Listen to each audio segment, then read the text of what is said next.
Hi, this is Michael Buffer, and welcome to the BoxHard Podcast. Hello, everyone. This is Mikey Garcia. This the monster from the swamps, Regis Rougarou Prograis. Hey, what's up? This is King Carlos Molina, former IBF world champ. This is Michael, the Bounty Hunter, 2012 Olympian and your people's champ. This is Charlie Edwards, flyweight champion of the world. This is Fast Eddie Chambers, and you're listening to the BoxHard Podcast with my main man, Joey Coastman. Hello everybody and welcome to episode 207 of the BoxHard Podcast. I'm your host Joey Coastman. I'm joined this week by the elusive, the infamous Mr. Ayaz Sumra. Ayaz, how are you? I'm good, Joey. Yourself? Very good, my friend, very good. It's good to have you back. Obviously, you disappeared on me again, out to France this time, if I'm not mistaken. Where did you go, Ayaz, anyway? Oh, I went to Paris for like 2 days, just as a little break. So it was proper nice. It was nice, enjoyed the scenery, but it's good to be back in the UK. Good to be back, good to have you back. Sometimes you need a break, all the hard work that you put in, Mr. Sumra, in life. Moving out, though. With the review part of the show, we're going to start here at the Montreal Casino in Quebec, Canada. Last week, this one, obviously, I think it was on the Thursday night. A very good amateur, Batirzan Djukambiev, 16-0 his record was. Like I say, real good amateur. Stepped in there against the very tough Miguel Vasquez of Mexico. Miguel Vasquez now 41-9. I said I wanted him to get a bit lucky because obviously he shouldn't have beaten O'Hara Davies when he was on the wrong end of the decision, even in O'Hara Davies' mind as well, at the York Hall. And unfortunately the luck wasn't with him. He lost a unanimous decision over 10 rounds. It was for the vacant WBA Continental and the vacant IBF Intercontinental super lightweight belts there. Moving out now to the Royal Albert Hall. This one was the Friday night of last week. Let's start with the undercard, actually. Let's start with that. A good win for Dennis McCann, another TKO early for him, a second round TKO against Georgi Georgiev, now 8-16 with one draw. Georgiev was down in the first round and the second round. Dennis McCann now 4-0, a perfect record. Moving up once again, we got to see friend of the show, Willie Hutchinson, move to 10-0, double figures, a TKO in the second round for him also. That one was against Borislav Zankov, now 11-27 with one draw. I really do want to see Willie Hutchinson step it up because he was a great amateur, Willie Hutchinson, and I'd like to see them kind of take the same approach as a Zach Chelly, as a Umar Sadiq, as a Cody Davies, where they're matched early on with some good other domestic fighters, but it seems like they're kind of just feeding him journeyman after journeyman now, and we've heard about the bundles of potential that he's got. He's up in that Ingle camp. He's one of the most inexperienced in terms of pro fights in that camp there, and I just don't see why he's not being pushed on. He's sparring some brilliant fighters in that camp as well. I think he's done rounds with Billy Joe. I think he's done rounds with Liam Williams and stuff like that. So there's many, many big fights for him. And I just want to see him pushed on a little bit now, Willie Hutchinson. Still very young, though. Obviously, there's no real rush. Also on the bill, Denzel Bentley out of the Peacock Gym, 10-0. He took on Kelsey Ball, 10-1. I believe both men hadn't boxed anyone with a winning record going into this, or hadn't beaten anyone, I should say, with a winning record. I'm not so sure about Denzel Bentley. I'll have to check that one out. But Kelsey Ball, he had 10 wins against guys with losing records, and the one time he fought a guy with a winning record, he got knocked out in the first round, and it was a repeat performance here. He got knocked out in the first round by Denzel Bentley. He just simply couldn't match him at all. He was completely overwhelmed early, and he got beaten up, really. A win there, a good win there, actually, for Denzel Bentley, because, the record of Kelsey Ball is what it is, but it looks good on paper. He's beaten a guy in the first round there, and, Kelsey Ball, as harsh as it may seem, seems like a nice guy and all that, but, 2 fights against guys with winning records, and he's been knocked out in a round each time. I mean, that's quite a bad stat there. Moving up the card once again, friend of the show, guest on last week's show, Archie Sharp, now 17-0. It was a defence successfully of his WBO European Super-Featherweight title. He took on Declan Geraghty, who was in search of win number 20, but it wasn't to be. He's now 19-5. But it was a good fight. It was a good performance from Geraghty. The first round was a clear round for him. I mean, already he was reddening up the nose of Archie Sharp. Archie seemed a bit heavy on his feet. He got caught square a few times. Maybe the southpaw stance of Geraghty was throwing him off a bit perhaps, and Geraghty landed some lovely straight left hands. He was really testing the chin of Sharp so early on. I was quite surprised to see Sharp, a little bit not at the races in the first round, to be honest. The second round, another round for Geraghty. Archie just seemed to be too patient. He wasn't doing enough. He was constantly getting beaten to the punch by the snappy Geraghty. Sharp hadn't really done anything by that point. The third round, that was where Sharp got cut on his left eye, and Geraghty, I think he was cut on the forehead just a little bit. It was another good round though for Geraghty. I mean, Archie did get through with a nice left hook at one point, but he was ultimately outworked, and it was an uphill battle already because it was only a 10-rounder, and I had it 3-0 in favour of Geraghty. But I will say, in that third round, for the first time, Archie was starting to come forward at the back end of that third round, and I think he needed to do that from the very start, to be honest. He was letting Geraghty be the man coming forward, and he was looking to try and counter, but he wasn't doing enough. And then in the fourth round, oh my lord, I mean, I definitely thought Sharp was winning the round at that point, but Geraghty got a little bit wild at times in the round, and Sharp was controlling things, and he needed to start turning it around, which he was. And then boom, what a left hook. Geraghty was instantly knocked out, and Howard Foster didn't even bother counting. What a shot. I was absolutely stunned. I mean, it was just a peach of a shot. It was a little bit scrappy because they were, I think Geraghty was kind of bending over. Archie was behind him. They were, Geraghty was trying to stay away from shots. Archie was winging them in, and then he came up and turned round, and he just walked, if you like, or not really walked into it, because he kind of had his back to Archie at the time, but he kind of just spun, turned right into the shot, boom.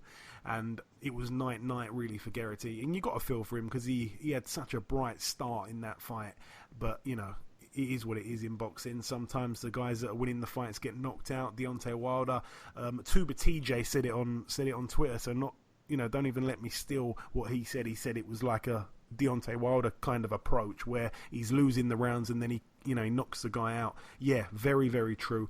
After a bit of celebrating, Archie was told, by Howard Foster, the referee, to calm down a bit, and it was nice to see the pair embrace after the fight. Great sportsmanship. They couldn't stop cuddling in that ring after the gloves had come off, and they're two good fighters and two good guys. So a good win there for Archie Sharp, despite losing a few rounds there. Also on the bill, Nicola Adams against Maria Salinas. It was for Adams' WBO World Female Flyweight title, her first defence after becoming champion outside of the ring. She got elevated from interim to full champion.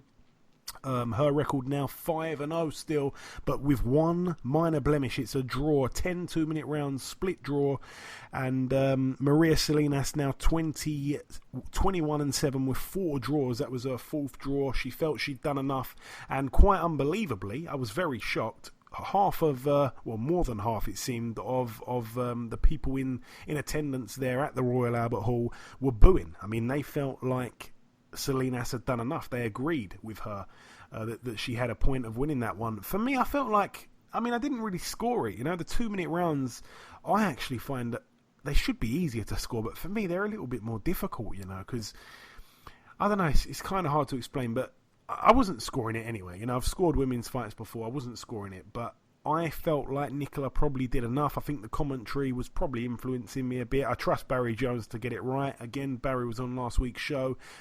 Completely non-biased at all, Barry Jones, at all. And I felt like Nicola did just about do enough, to be honest. But the draw came. I think it was quite a fair thing to do. I think the judges, could have given it to Nicola. It was a close fight, but they didn't. They gave it a draw, and fair enough. But Salinas probably will feel hard done by. She's the one who had to travel, and this was her, her big chance on a big stage in a beautiful venue in London where boxing started in the UK. And she will feel robbed of what happened there. But it is what it is. I don't think it was a robbery. I think it was a close fight. Moving on most swiftly, because Nicola Adams, I hope she does give her a rematch, but it shouldn't have even been competitive. Nicola Adams is a 2-time Olympic gold medalist. I mean, she's a living legend, to be honest. Her amateur career is just faultless, and it shouldn't have even been close. She should have absolutely blitzed this girl.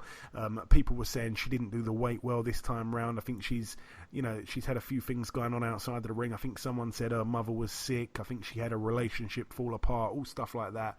But yeah, you've got to shuttle that out, as hard as it may be, when you're under those lights, like Luke Campbell did against Linares. That factor that he lost his father in the build-up to that fight didn't really seem to play a part, because he was unbelievable that night.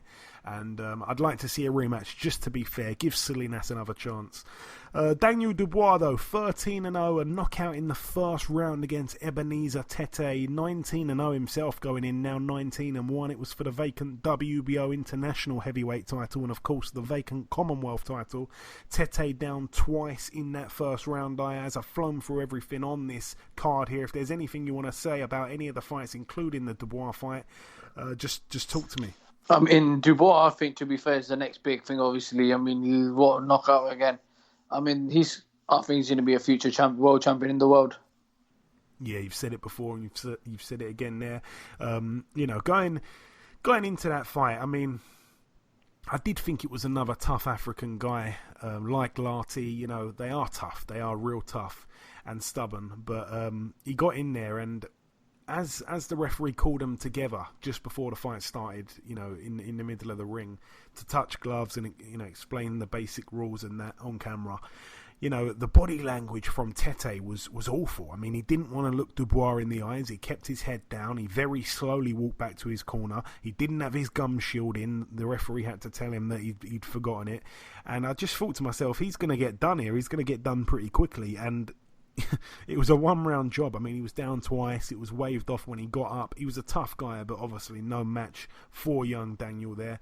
An easy win, if we're being honest. He blew the guy away, and I don't really want to see him in there with an unknown African again. I want to see him in there with the bigger names, Nathan Gorman, the win over him, I felt like he could really push on with some momentum, but it's another drop down. I know it was for the Commonwealth, so hopefully there's no more of that, because he doesn't need to fight any more guys like that. We want to see the Joyce fight like they're talking about and stuff. So let's bring it on. I'm all for that. Moving on, we're going to leave the Royal Albert Hall and fly straight to the H Arena in France, Ayaz. You may have been there, not quite sure. I don't think it was in Paris, this one. But anyway, top of the bill, Tony Yoka, now 7-0. A third-round TKO against the German Michael Wallisch, who's now 20-3. Wallisch, a decent fighter, but whenever he steps up against a guy with a big enough name, he gets beaten pretty badly. I think it's 3 knockout losses now in his last 3 or 4 fights, so yeah, not very good for him. Also on the bill, very good young prospect Solomon Sissoko. I think he's young, certainly young in terms of his experience in the pro ranks, but a good amateur, like I say. 11-0 now, a complete shutout win over 10 rounds against Dmitry Mikalenko, so that's quite a good win there for Sissoko. Moving out now to Germany at the Stade Hall in Sachsen-Anhalt, friend of the... Well, he's not actually a friend of the show. I'd be lying. Friend of Tyson Fury, former opponent of Tyson Fury, Tom Schwartz. He returned with a win here. His opponent retired after 6 rounds. His opponent, Ilya Mezentchev, now 20-2. And Tom Schwartz, 26-1. It was actually for a belt. It was the vacant IBF International Heavyweight title. So all the best there to Tom Schwartz. Moving out now to the Bilbao Arena in País Vasco, Spain. A rematch, obviously, against David Avanesian and Kerman Leharaga. That one was for Avanesian's EBU European welterweight title. That was the belt he took away from Leharaga. Leharaga had a fight in between the two fights, and the rematch here happened.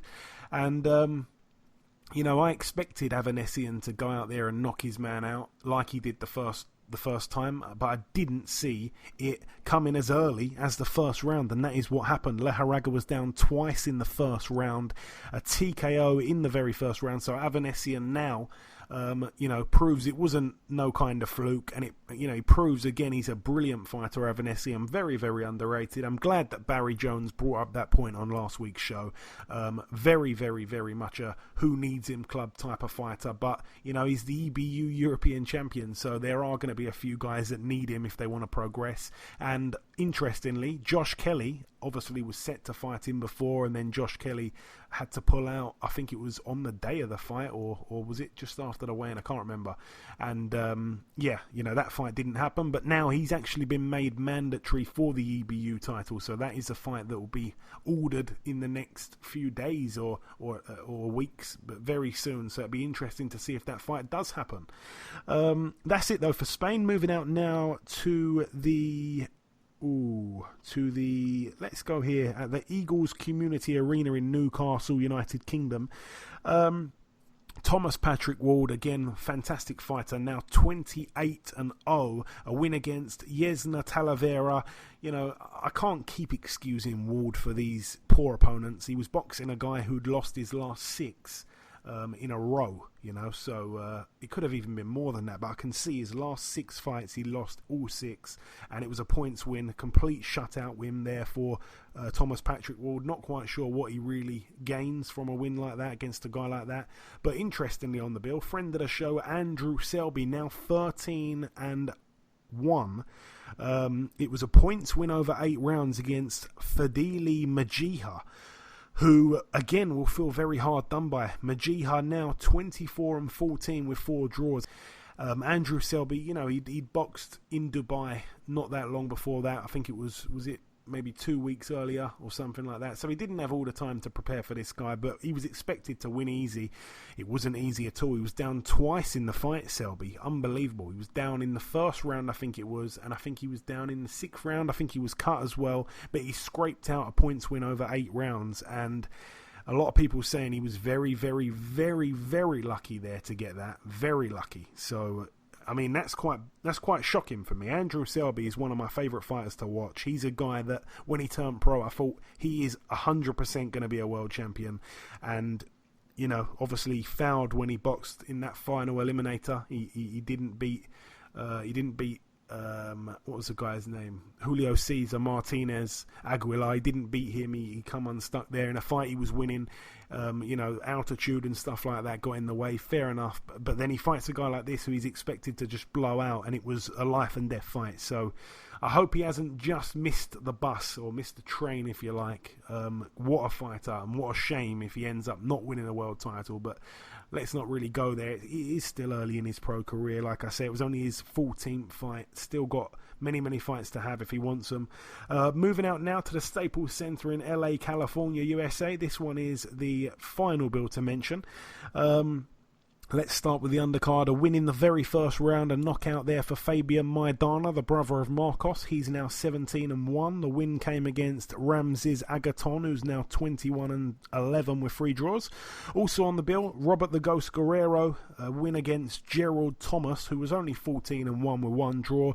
Not a knockout though. It was a 10-round unanimous decision, pretty much a shutout. 9 rounds to 1 on 2 cards, 8 rounds to 2 on the other for Robert the Ghost Guerrero. That was his 36th win. He's got 6 losses and a draw. Also on the bill, Josecito Lopez against John Molina Jr. A fight that I thought it'd be a real war, and it was quite one-sided really for Lopez. He had Molina down in the first round and the 7th round, but the KO came in the 8th round against John Molina Jr., friend of the show, now 30-9, and Josecito Lopez 37-8. Molina to be down.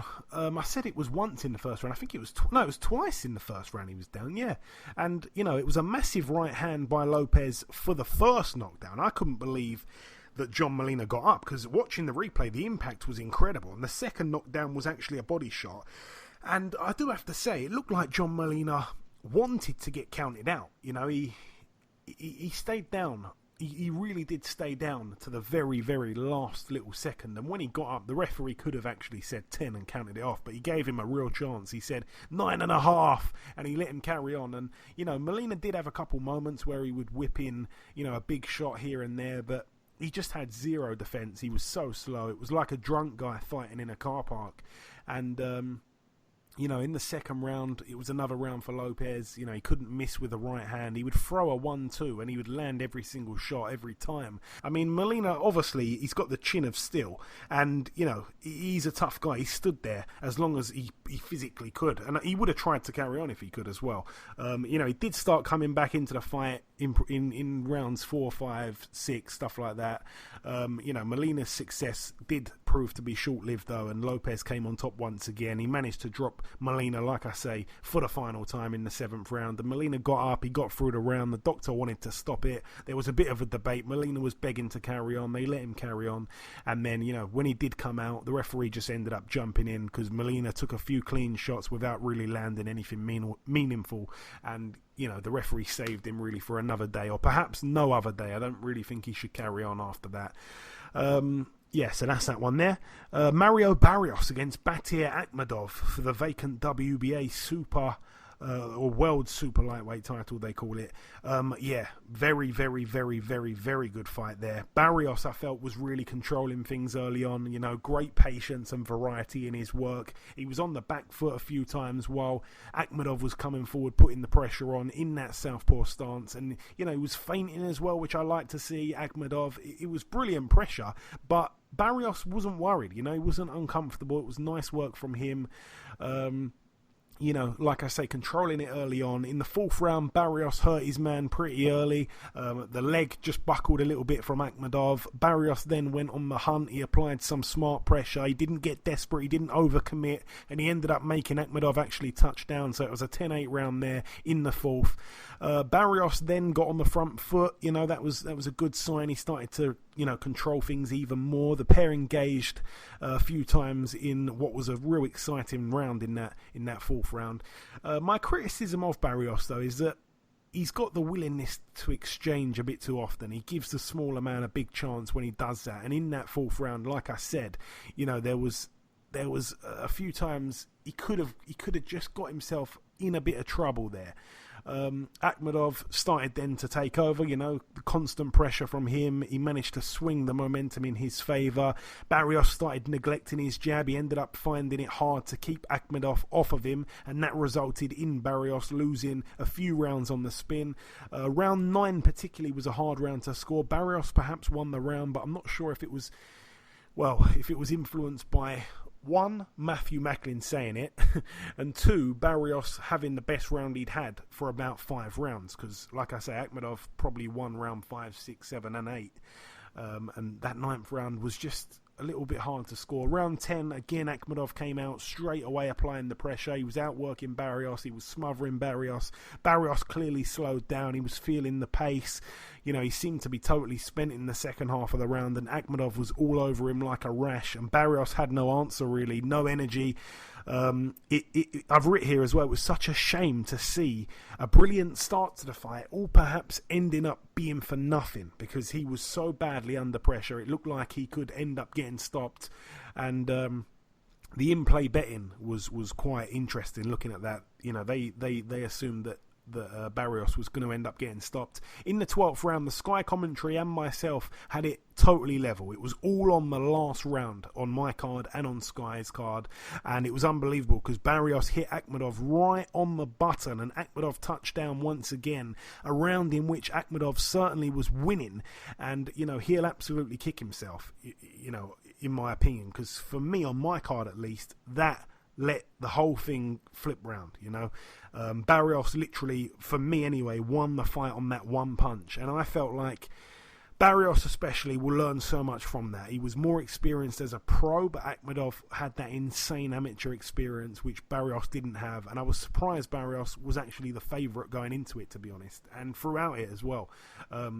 I actually cashed in on, I think it was the 11th round or the 10th round, for Barrios to win in a fight which at that point I felt was level, but I thought he might just get a favour on the cards. So even though he might not be winning the rounds as it was standing, like round 11 and 12 to go, he might still lose those 2 rounds, but I still thought the judges might just do him a favour. It was 16-1. I only put £1 on it, but that obviously came in because he managed to win it, For me, he did win it just on that last punch in the last round. That one punch that he landed, that literally on my card gave him the fight. But the scorecards were way too wide. They'd done him a massive favour when they didn't need to. So the right man won, but the scorecards were too wide for me. Moving up once again, what do we have? Let's talk about two friends of the show boxing. Actually, Anthony Dirrell was dethroned. He's now 33-2 with one draw. It was a knockout in the 9th round against David Benavidez. The champion regains his title. He's now a 2-time WBC World Super-Middleweight champion. He holds the record of the youngest ever WBC World champion, or the youngest ever Super-Middleweight World champion. One of those. Brilliant stat to have under your belt. He's now 22-0. Yeah, I mean, Dirrell was cut on his right eye from a punch in the 6th round, and then Dirrell's corner stopped the fight during that 9th round.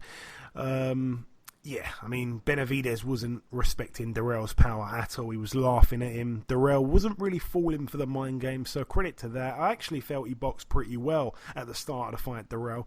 You know, Benavidez was constantly walking forward, but Dirrell was boxing nicely, I felt. I felt like he probably won a couple of the early rounds as well, really. In the 3rd round, you know, the round started nicely again from Dirrell, but as it went on, Benavidez did start to take over. There was one spell where Benavidez trapped Dirrell in the corner, and he was just landing nice shot after nice shot with both hands. That's one of his brilliant things that he's got. He can land great shots. He can punch with both hands as well.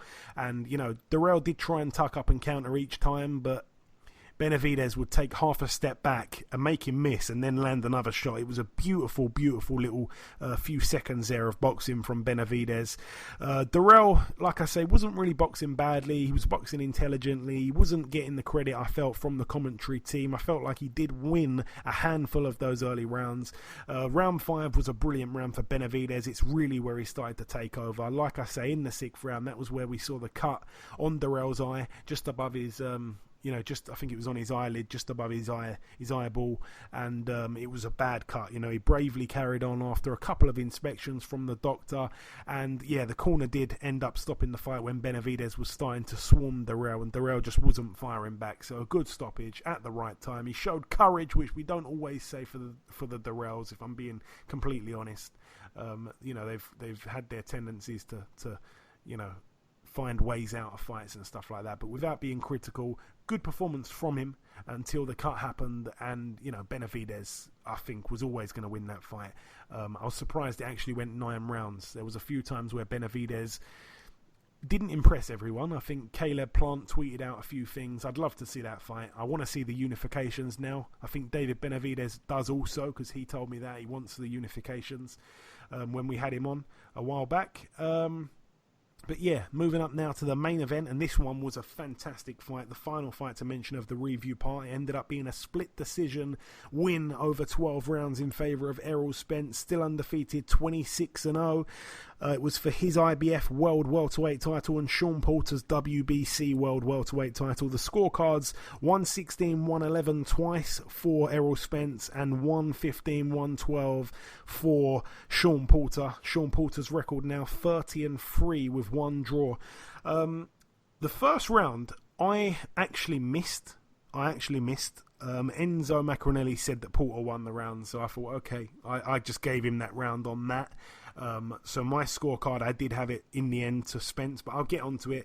The second round for me, brilliant action. It was a Porter round though, so I had him 2 up with the help of Enzo Mac. The third round was a bit of a wild round. The pair exchanged vicious shots on the inside. I actually felt like Spence won the round. The fourth round, it was turning into a bit of a Hagler versus Hearns, which Barry Jones, I think, said on last week's show it could be a Hagler-Hearns. He got it dead right. There were glimpses of that in the fourth round. I felt like Porter won the round, though, 3-1 after 4.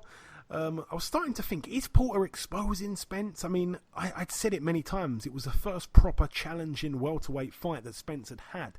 The fifth round was a Spence round, you know, cleaner work of the two in that round. He kept it on the outside for most of the round. He didn't let Porter get close. It was great intelligence there from Errol Spence. So 3-2. The sixth round was a real close round. I felt like both men were landing bombs to the body especially, but I gave the round to Spence. So that is 3-3. The seventh round definitely Porter won that round. Beautiful body shots. You know, some of the body shots looked a little bit low, but they were great shots. Round 8, again, a Spence round, but a very, very, very, very much action-packed round. Round 9 I gave to Porter. Round 10 I gave to Porter. Round 11, that was obviously where the left hook that Spence landed just made Porter touchdown. It was a big moment, especially on my card. It was a 10-8 round I gave there to Spence. And then in the 12th round, Spence won that as well. So what's that? That's... let me calculate there. I gave Porter 6 rounds, and I gave Spence 6 rounds as well, but obviously the 10-8. So real close on my card. But a great action-packed fight, and arguably fight of the year. Let's just quickly discuss this though for a second. I felt like, you know, it was Spence's first real proper test against a true welterweight. Again, I know people are going to say, hey, he fought Kell Brook, but Kell Brook, you know, he was coming down from middleweight. He was coming down after taking a bashing, really, from Gennady Golovkin. He nearly lost his eye, and you know, he was giving a good account of himself in that fight till it got stopped. I hate saying that. I've said that a million times on this show. An actual proper welterweight, a true career welterweight, was Sean Porter, and this was a real test for Spence. And to be honest, I felt like Keith Thurman beat Spence in better fashion. I felt like Kell Brook himself beat Porter in better fashion, sorry. So Kell Brook and Keith Thurman, in my opinion, beat Porter in better fashion than Spence did. But obviously, styles make fights. Spence was brilliant. He showed that, you know, he really does have the dog in him. But yeah, it wasn't easy. And I would love to now see Porter fight Terence Crawford, or Terence Crawford obviously to fight Spence. That's what I'd love to see. That's the best fight that can be made at 147. I also want to see Keith Thurman as well against one of those guys. I want to see Manny Pacquiao involved as well. He looked good after beating Thurman. So there's some brilliant fights once again that can be made at 147. But I think the main fights are against the three at the very top. Manny Pacquiao, obviously after beating Keith Thurman, otherwise I'd have said Keith Thurman. So Manny Pacquiao right up there, Crawford right up there, and Spence right up there. Those three, anyone can fight anyone. I'd love to see those fights. Yes, I would. I am, even though, you know, Manny Pacquiao be giving away a lot of size to Spence, I still think that's a great fight. Spence Pacquiao, Spence Crawford, Crawford Pacquiao, give it to me anyway there. Obviously, Spence has already announced his next opponent. It's going to be Danny Garcia. We'll talk about that in just a minute. Ayaz, anything on the card? Benavidez, Spence, talk to me about anything on the card, and then we'll just talk briefly about Danny Garcia and Errol Spence, the next fight. I mean, it was a great performance. It was a brilliant fight. Sean Porter versus Errol Spence. Obviously, I think Errol Spence is actually the real deal, and I think he's gonna. The fight I'd love to see is versus him versus Crawford. I think that'd be a super fight, but obviously he's just announced that he'll be fighting Danny the Swift Garcia. Yeah, an interesting fight. Again, though, I hate to say it, but it's another smaller guy. I know that Danny's been at 147 for a while. He's got a couple decent wins. He gave a good account against Keith Thurman, but he got beat. He gave a decent account against Sean Porter, but he got beat. It's not really the fight I want to see. He does bring a different style to those guys. He's a good boxer, Danny Garcia, but he's not going to have any match for Errol Spence, I don't think. I don't really see the point. You know, I'd like to see Spence against Keith Thurman instead, or as you mentioned, Crawford or Pacquiao, or even someone like a Ugas. You know, there's many guys I prefer than the Danny Garcia fight. I just think he's been beaten a few times, Danny Garcia, and what's really the point? He's given away size. You know, I don't think he's really got the power. It seems like Errol Spencer's got a real good chin. I don't think Danny's got the power. I don't think he has got the output to match him. I just don't see it being an interesting fight. I think Danny loses it quite bad. I think he probably might even get stopped in that fight. It is what it is. You know, it's another former champion, I suppose, for Errol Spence, but it's just not a fight I want to see. It's not a fight I want to see, but you know what? The way he beat Porter, it was a brilliant fight. I give him all the credit, I really do. He beat him on my card as well. Again, I think the cards were a tad wide. Well, one of them was to Porter, but the others, you know, they were, I think it was 5-point gap, so that was very wide. But yeah, I mean, he is one of the best at 147, Spence. But you watch that performance there, and it was a tough fight. Definitely the toughest fight of his career. I can't put him in my pound for pound top 10. I just don't think I can get him in there. I think he's probably 11 or 12 or 13, but I can't get him in my top 10, Errol Spence. Maybe I'm a bit of an Errol Spence hater without realising it, but I don't know. I want to give him credit, but these fights, I mean, if he'd have knocked him out, I said it. I expected him to win on points, but I said I wouldn't be surprised if he gets the knockout over Porter late on, because again, people forget Porter was down against Broner.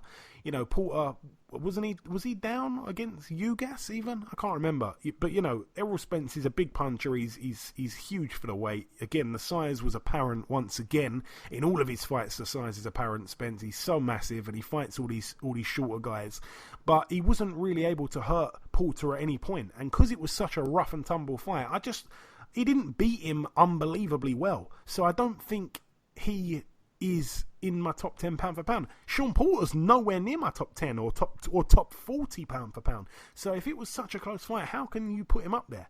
You know, he had the advantages of the height and the size and the power and, you know, all that stuff. But how can you put him in your top 10? I question people. If I'm saying something wrong, if I'm being too critical, let me know on Twitter. We always welcome a friendly and respectable debate at BoxHard Podcast on Twitter.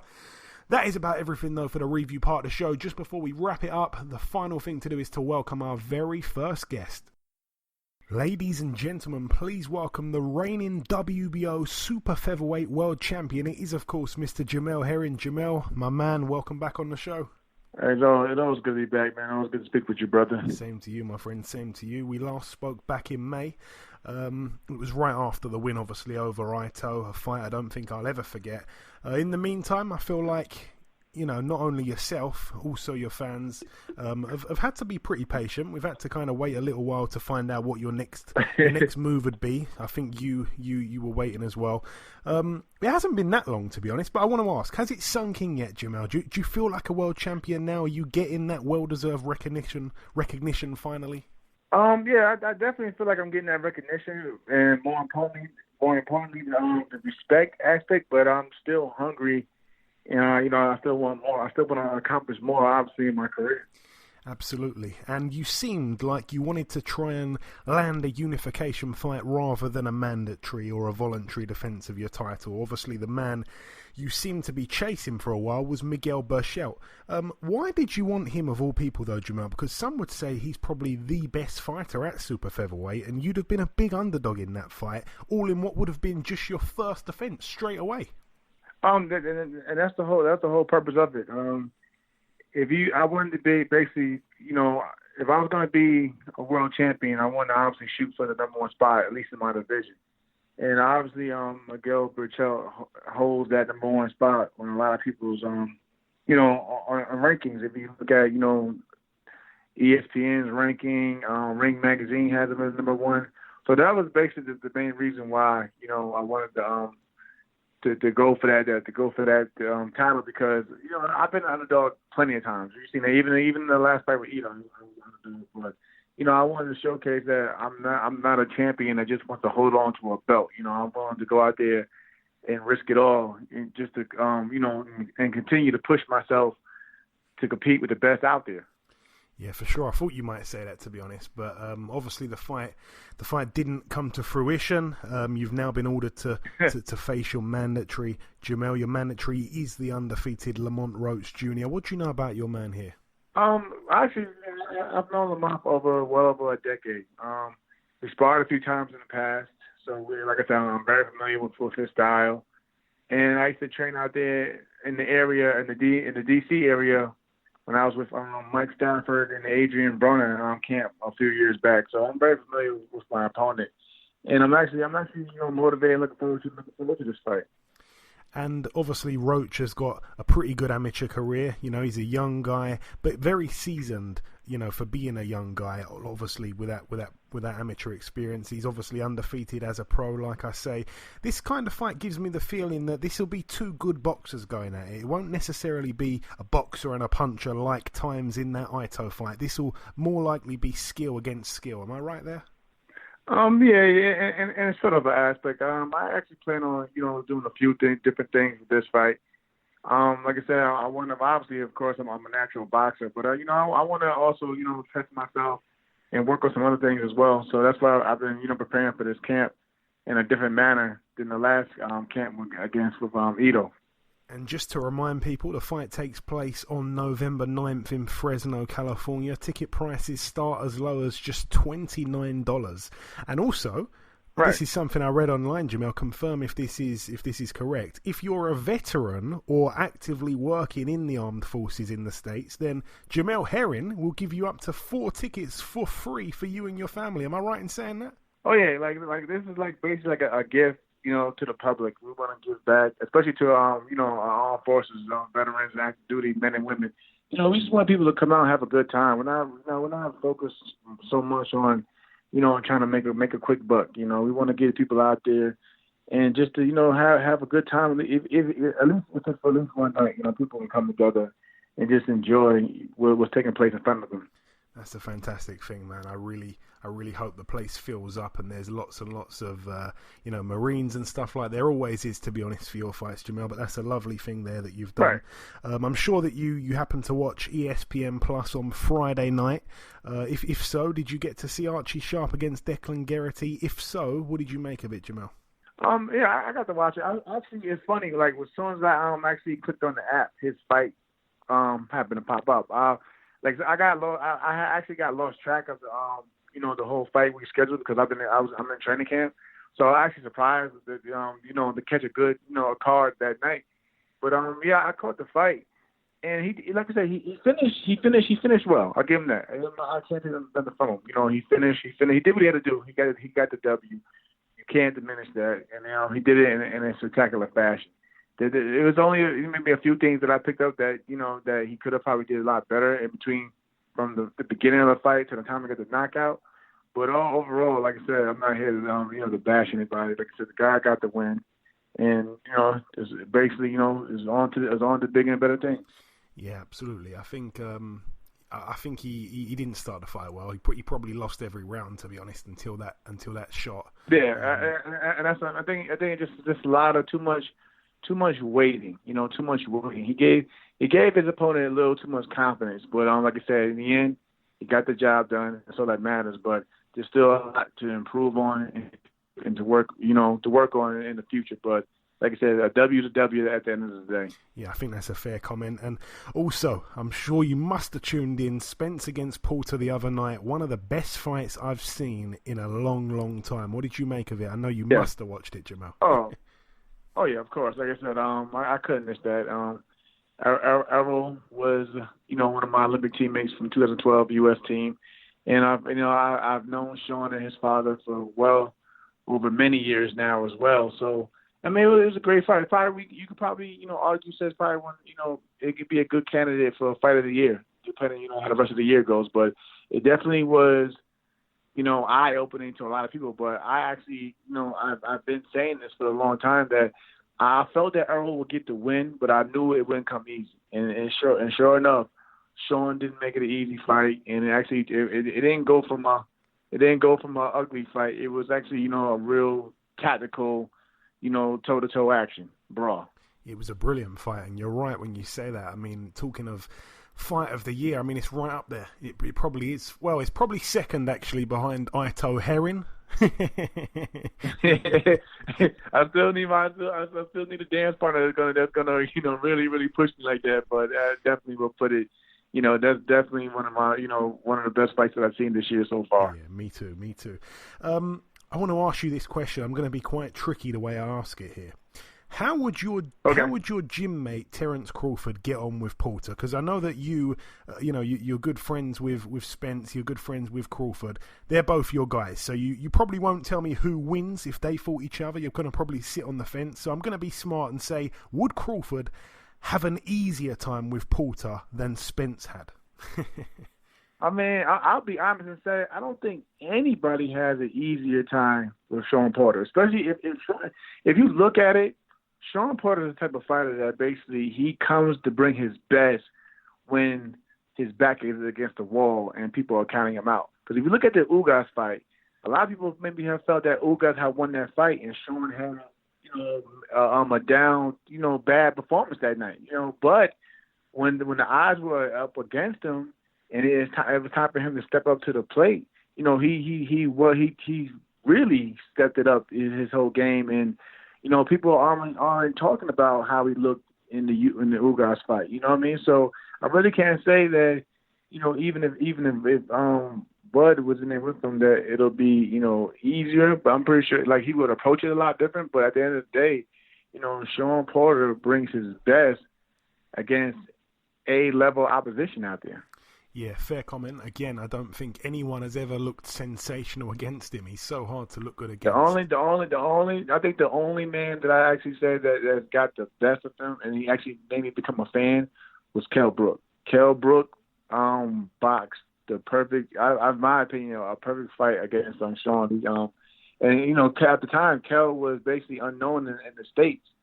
So I guess, I don't know, a lot of people underestimated Kell's ability, because we all knew around that time Kell was coming off, he had a lot of delays from getting his title shot with the injuries and everything. So I don't think people gave Kell much of a chance coming to the States. But I believe that Kell Brook physically was stronger, because he neutralized Sean's aggression, and he basically kept Sean on the end of a stick. And every time Sean tried to get in to bully Kell Brook, he basically tied him up and pushed him back. So I think Kell Brook, till this day, is maybe the only man that's really giving Sean a lot of problems. But like in terms of Sean when he fought Keith Thurman and Spence, those were some very tough, rough fights for both men.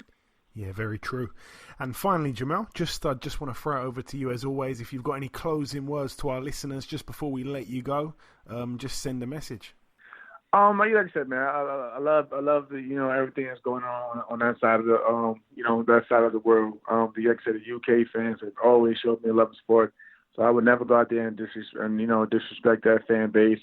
And this is another reason why I love, speaking with you. Every time you hit me up about an interview or anything, it's just a chat, I'm always available for you, man. Because like I said, you've helped me get my name out there a lot, and I really appreciate the sport. And I know, and I have to address it, because like I said, man, I know people ask me when this whole thing with the Archie situation. I was like, I acknowledge him, I see him, and I'm happy that he's doing what he's doing. So I'm not going to be that type of champion that said he's a nobody, and be just disrespectful. No, I acknowledge the man. Like I said, I tuned into his fight. I just think that I don't know. Like I said, we all know boxing comes with the powers to be, as I may say.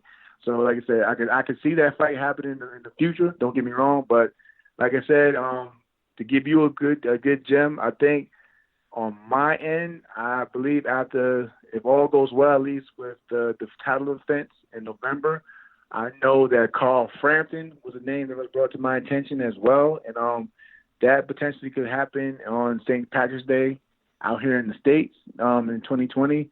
So there are potential fights, basically line up for me. But I do, like I said, I do have my sights on everyone that basically calls my name or who's moving up the ladder. Could be some big nights for you then. It could be Carl Frampton on St. Patrick's Day. Archie Sharp, perhaps, on the Fury Wilder undercard in February. Yeah, I mean, and I heard people, actually, fans, mention that as well. But like I said, I just gotta, me, man. I don't like to look ahead too far, because I have to keep. Yeah, Lamont is a decent opponent. Like I said, I believe that I will get past this fight, hands down, at the end of the day. But I still have to remain focused and just stay humble and grounded, and continue to carry myself as a champion. Absolutely, Jamel, absolutely. But listen, it is always a pleasure speaking with you, my brother. Best of luck for November 9th out there in Fresno, and we'll no doubt catch up right after. Thank you, brother. I appreciate it, man. Okay, now it's time for part 2 on this week's show. This part, of course, the news part of the show. Ayaz, what you got? On November the 23rd, John Ryder will face Callum Smith for the world title, for Callum Smith's WBO world title. Yes, a fight that's been talked about for a while. Obviously, John Ryder's managed to work his way up to the mandatory position. John Ryder, friend of the show, Callum Smith, friend of the show. We're hopefully going to be speaking to John Ryder at some point later on in the show. Hopefully we can get him on. I've reached out, so if it happens, then it will happen. But yeah, it's a tough fight for John. You know, we got to remember he's looking so brilliant since he's moved up to super-middleweight. He's one of the most improved fighters in world boxing. I've said it many times. But, you know, he lost at middleweight to Nick Blackwell. He got stopped there. And, you know, fighting someone as big as Callum Smith, he's going to be giving away so much size there. And Callum Smith, you know, arguably the very best super middleweight in the world, you know. So it's a tough fight. John is up against it. I just, you know, I feel sorry for John because, like I say, he's improved so much. And, you know, I want to see him make something of his career, you know, because he's had a few hard fights in a row. He's took some real hard routes, you know, and fights to get to a world title. He's took the hard road. He really has. And he's been knocking people out on the way, and he's looked unbelievable. So, you know, people have done a lot less and got a world title shot probably twice over. So I want to see him do well here, but he is up against it. He's the underdog. Hopefully we speak to him a bit later. And finally, the last news is that Deontay Wilder will face Luis Ortiz in a rematch on November the 23rd. Yes, that one, of course, for Wilder's WBC heavyweight world title. Don't really see the point in it, to be honest. I mean, the first fight was good. Luis Ortiz had a good few moments in there. Respect to Wilder for not going down. I don't know how he stayed up, Wilder. That was where he really showed us he's actually got a way better chin than what we thought. But yeah, should be decent. But Ortiz, I mean, he hasn't looked great since then. He's had a couple fights where he didn't look great. I think it was Christian Hammer and Travis Kaufman. He just didn't really look that good in those fights. He's getting much older, and no one really knows how old he is. He's got to be older than 50. I mean, I saw him a picture of him the other day with his hairstyle a bit different, and he just looks like an old dad hanging around with like his son's friends. You know, like the boxers that are near him. You know, like when he did the face-off with Wilder. Wilder still looks like a young, healthy young man. You know, a fit guy. And you've got him. He just looks like Wilder's dad. It is what it is. He's a good fighter though. He can fight well for a 50-something-year-old man. But it is what it is. Hopefully it's a good fight. But you know, hopefully Wilder wins, to be honest, because I don't really see the point in it. I think Wilder will win, but it'll be interesting. Hopefully Luis Ortiz starts fast and just tries to go for it. He probably will get a couple of opportunities. It'd be interesting. It is what it is. It's heavyweight boxing. It's a decent fight. It's a good opponent, but I don't really like watching a rematch ever unless the first fight was a real close fight, but it ended in knockout. He did have a moment, you know, Wilder come through the storm and he knocked him out, so no real need to see it again. And that's it for the news. Okay, thank you very much, Ayaz. Let's talk about the preview part of the show now. We're going to start here. A card that's happening tomorrow night is part of this golden contract thing at the York Hall in Bethnal Green. Firstly, on the undercard, a heavyweight fight that's gone under the radar. George Fox, that's the son of Don Charles, 2-0 as a professional. It's a 4-rounder against Dorian Darch from Wales. That could be a good fight there. Dorian Darch 12-10 with one draw, better than his record suggests. Very tough and gutsy guy. Also on the bill, obviously the way they did this, the fighters got to draw. Like I think they had 4 blue balls and 4 red balls in a bag, and the fighters put their hands in, and whoever I think drew a blue ball got to choose their opponent. So it's a real interesting one here. So in the end, Lee Wood, obviously with his record 22-1, he is what is he? Is he the Commonwealth champion? I think is he the Commonwealth champion? Yeah, he's a Commonwealth champion. He drew a blue ball and he decided to choose David Oliver Joyce, obviously the undefeated, very good amateur. That is a brilliant fight. He probably picked the toughest guy he could have picked there. Brilliant fight there. Lee Wood 22-1, David Oliver Joyce 11-0. Jazza Dickens chose Carlos Ramos. James Jazza Dickens, friend of the show, 27-3. Carlos Ramos 11-1. Heron Sucaris, he is the Cuban boxer. He holds a record of 22-0 with 3 draws, good amateur. He decided to choose Ryan Walsh, the British champion, 24-2 with 2 draws. Again, that could be a brilliant fight. And finally, Tyrone McCulloch, 13-0. He chose Carlos Araujo, who has a record of 15-1. So some great fights. They're all over 10 rounds. Obviously, the winners then face each other in the next round, so that could be quite exciting. Also, the undefeated prospect, I believe he's still fighting on the bill, Sam Gilly, 9-0. He's in a 6th rounder, no opponent just yet. Moving out now to the Doncaster Dome in Yorkshire, United Kingdom. Friend of the show, Gavin McDonnell, former world title challenger, 2 times over. His record 21-2 because his 2 losses came at world level. He's got 2 draws. He's in an 8-rounder against Nathan Kirk, who's 12-4. Moving out now to Denmark, we've got 1 fight over here. Friend of the show, Ashley Fearfane, part of his world tour, 47-8 with 1 draw. He's in a 10-rounder against Kasim Umar, who's 29-13 with 1 draw. All the best there to Ashley. And this one happens at the Action Indoor Sports, which is, I think, also called the Whitchurch Leisure Centre in Bristol, United Kingdom. A fighter to mention over here, former world champion, friend of the show, Lee Haskins. He obviously won a world title, lost it.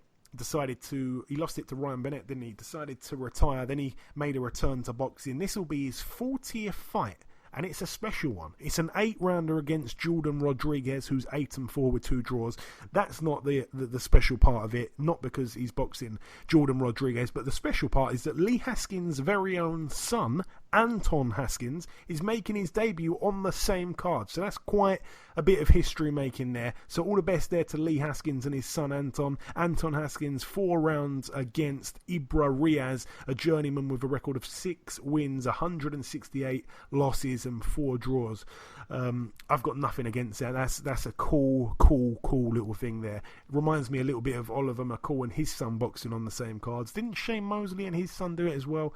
All the best there, though, to the Haskins family. Good people. Moving out now to the PAL Centre in Delaware, USA. 2 fights to mention over here. Friend of the show, Henry Hank Lundy, 29-8 with 1 draw in search of win number 30. He's in an 8-rounder against Lewis May, who's 21-16 with 1 draw.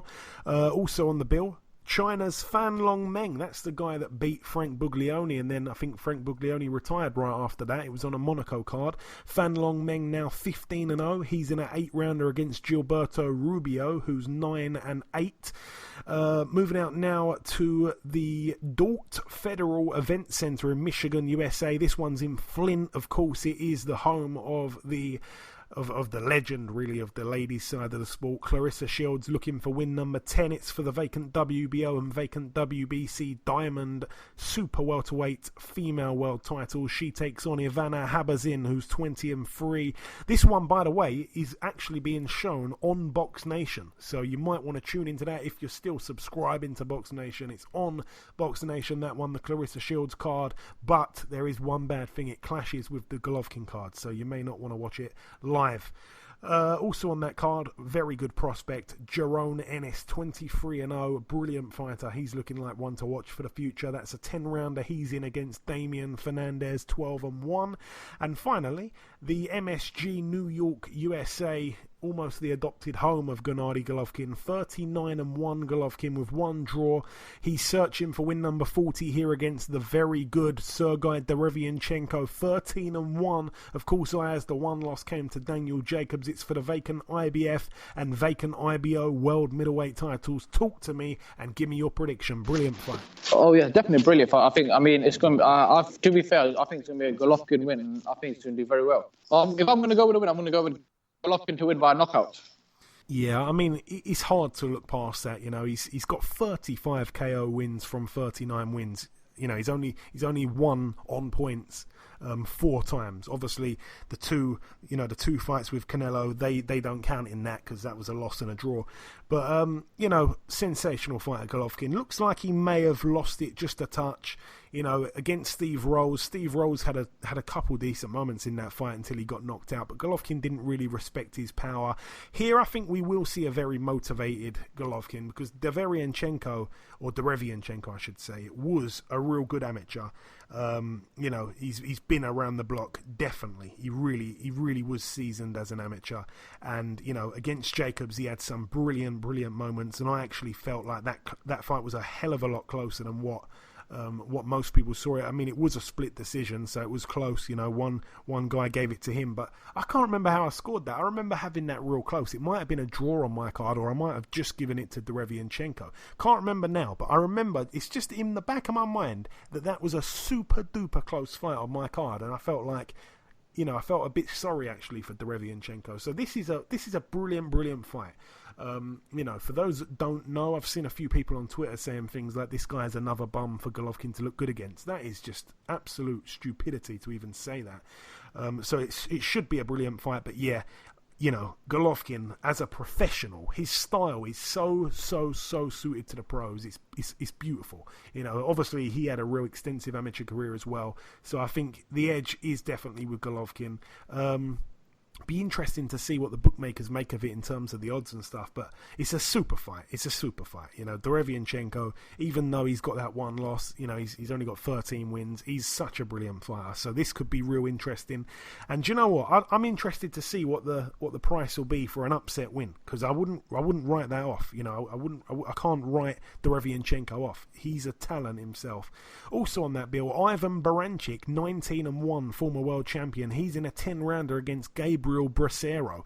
That's a former opponent of Paulie Malignaggi. That was one of Paulie Malignaggi's last ever fights. So Paulie Malignaggi beat him as well. So I think Baranchyk wins that one easy. Bracero has a record of 25-3 with one draw. So yeah, some good fights there. Let's quickly just discuss the predictions from last weekend, just quickly, because I almost forgot. Well, I did forget at the start. I went with Benavidez by knockout, so did the listeners, so we both gain a point there. Ayaz, you went with Benavidez on points, of course that didn't happen, and we all went with Spence to win on points, and that did happen. So 2 out of 2 for myself and the listeners, but just 1 point gained for you, Ayaz. And you said that you see Golovkin winning the fight by knockout, so do I, and the listeners, just to confirm, they went with Golovkin by KO as well, 67% with that, 19% Golovkin on points.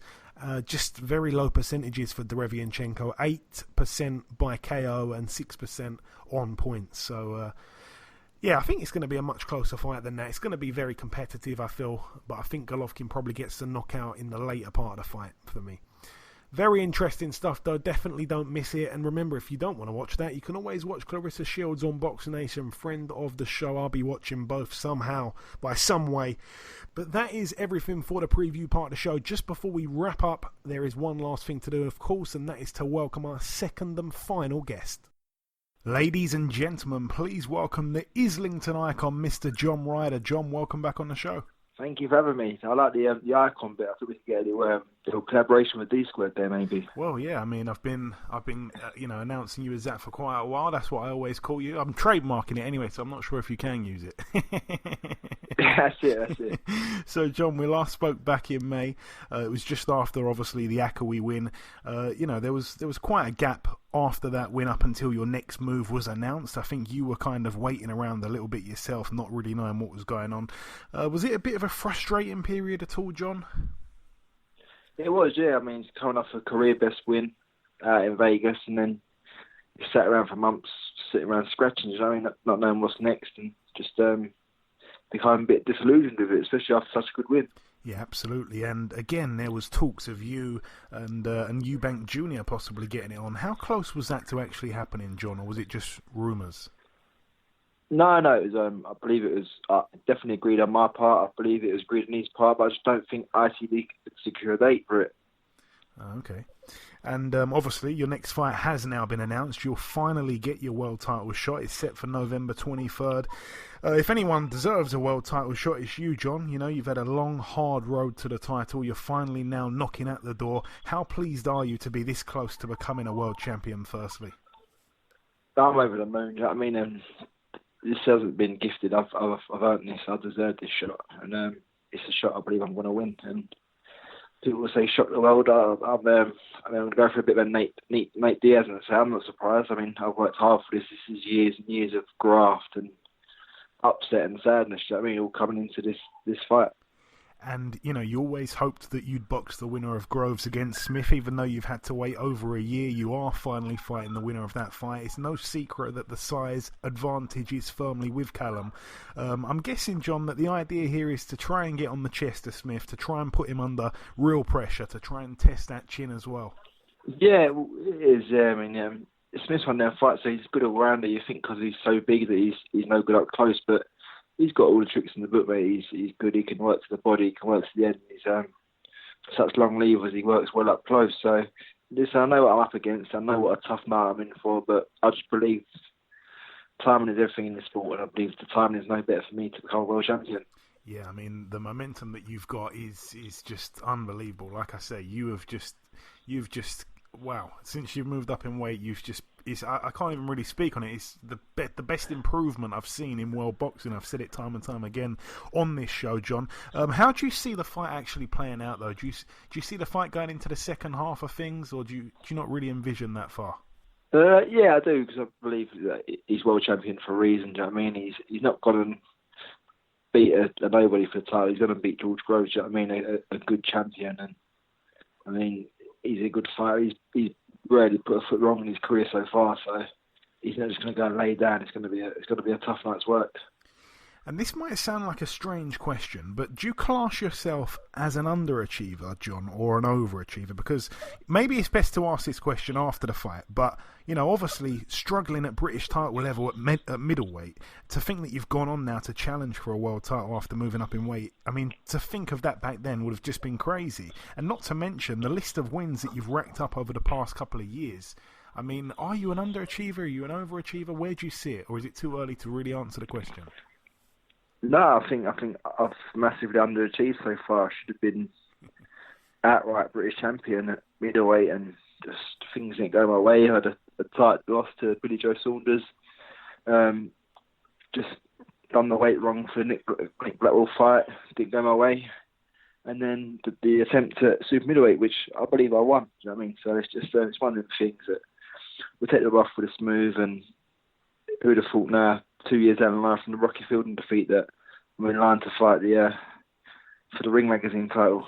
Yeah, like I say, your improvements have just been unspeakable. It's been amazing. But then when you do look at that fight with Rocky Fielding that was just so close, it could have gone either way. And then to see what he obviously went on to do, he got the shot at Zoiga, which I know you badly would have wanted that shot. He got that, and then he went on to get the massive payday against Canelo, while you've kind of had to, fight these guys, like dangerous guys like a Sorokin, people like that.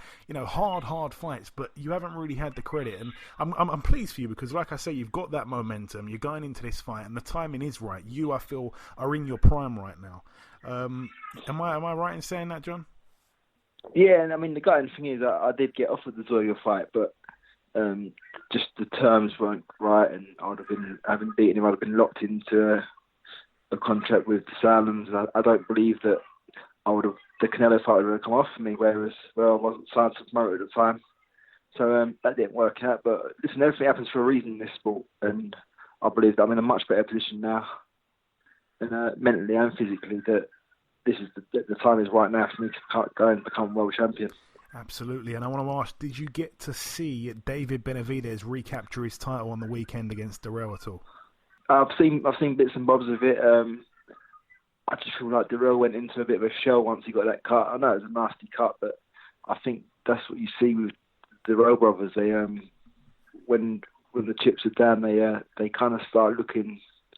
They become very disillusioned with it, and they start looking for ways out. And also, Billy Joe Saunders, now a world champion at 168. That's happened since we last spoke. As skillful as he is, John, some would say he's probably the weakest champion at 168 because the other champions are all looking so good. They're bigger than him physically. Where do you think he fits in out of the four champions? Obviously, everyone's still undefeated, the four champions. No, you know what? He's obviously got to put Callum Smith number one, but I think Billy Joe's there. Listen, he does what he has to do. He's undefeated for a reason. He always finds a way. He's crafty.